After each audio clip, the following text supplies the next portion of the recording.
What's up, my friends? Action Figure Junkie back with you with another couple of custom action figures made from Marauder Task Force parts and accessories, and a sweet bit of Hasbro thrown in for good measure. These two badasses, being a couple, I didn't realize I hadn't done a video of the first one by the time I made the second one. I figured, well, kill two birds with one stone. They are the same type of figure. These are my Alley Vipers, custom, modern, updated versions of the Alley Viper. Now, the Alley Viper originally came out in 1993, and I was a huge fan of that as a kid. I was not even a kid by that point. I was already way too old to be into G.I. Joe, but we are who we are. And we are unabashedly not ashamed of it. Those guys. Now, the one in the middle is the original 1993 orange on blue. Crazy colors, but that's what G.I. Joe and Hasbro was doing in the 90s. The one on the left, the blue and gray one, came a bit later. A bit more understated colors, but still no less crazy with the mask and the shield.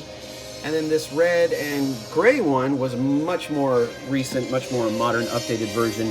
And that is kind of, I think if you can tell, that's where I got most of the accessories from. Let's reposition our camera so that we can see these two guys really well. Because I dig these guys, man. These guys look tough. All right, so the first one I made a yellow one. Maybe you guys have seen the yellow and black one. It came out, I want to say like 94. I'm not too sure. Maybe, don't quote me on it, I won't look it up. But there was a yellow one that was a bit more like this blue and gray one, and I decided to make an updated modern version of that. Well, somebody made me an offer I couldn't refuse and asked to buy it. And I think maybe you've heard this story with my Stalker video. I sold it thinking I could just go back and make my own right away, only to find that the yellow was temporarily out of stock. Well, I went back and looked on Yojo.com and found out what other color schemes they were. So I really liked the gray and blue one. I decided to do that one.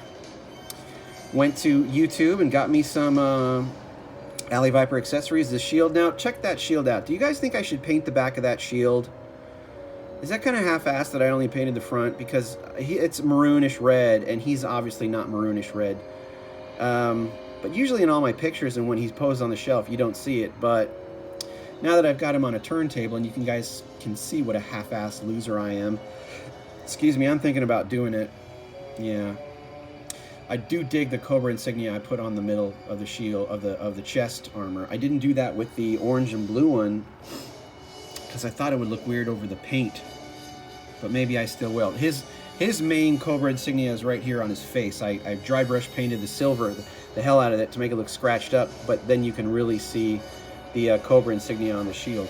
These guys, okay, let's break it down. Obviously, the gray and blue one has a blue top with black armor, gray bottom with black armor, with the black camo paint that I did myself all over the armor, all over the legs, to, you know, look as close to the one I showed you the picture of. Now, the orange and blue one was a recent build. I decided I wanted to make one that looked as much like the original 1993 version as possible, and I gotta say, man, I think he looks pretty good. I used the weapons from the modern versions. I want to say it was the Pursuit of Cobra line, maybe, or maybe it was the G.I. Joe Retaliation line. But either way, really good shield, really good gun, great backpack. So that's what I did there. Used all that from that version of the Alley Viper, and kind of spiced it up, added some of my own paint. Obviously the blue splotches to represent the camo of the original one. That one up there, you see. And then I kind of went a little crazy, maybe even a little overboard with the dry brush painting of silver to show scratches and scrapes in the armor. I kind of figured that these guys would have seen a lot of scuffles, a lot of battles, and a lot... their paint would just be looking like shit, frankly, if I can cuss. So I kind of went crazy with the dry brush painting to show some wear. But I think for all of my figures, it kind of fits these guys best. These guys are the real get down, get dirty, get fucked up, excuse my language, get shot at, get blasted, like literally have a grenade go off next to you and you get up and keep coming because they're Alley Vipers and they're some of the best armor on the block. So I'm digging these figures. I hope you guys are too. Shoot, I might do another one. It's kind of the only trick is I have to buy a Hasbro Alley Viper online, you know, cannibalize it, take all of its sweet gear off, and then make the Marauder figure, and it ends up being a bit pricey. But typically, what I do is sell back the Alley Viper body with, you know, virtually nothing, just the body and the head. Because yeah, take the helmet, take the shield, take the gun, take the backpack, take the gun, leave the cannoli. All right, guys, thank you so much for watching. I appreciate. Find me on all the socials. You know where I'm at: Facebook, Instagram, Twitter, Reddit. Yeah, Dayflash even. Check me out on Dayflash if you don't follow me on any of those. Please like and subscribe. Please leave a comment. I really appreciate you watching. And as always, in parting, how do we do it? Wait, hold on. I don't want to hear you, Batman soundtrack. Damn. Hold on, guys. I want to do this right, because this is a seriously kick-ass Cobra. Ready? Ready? Damn, dude. Do it.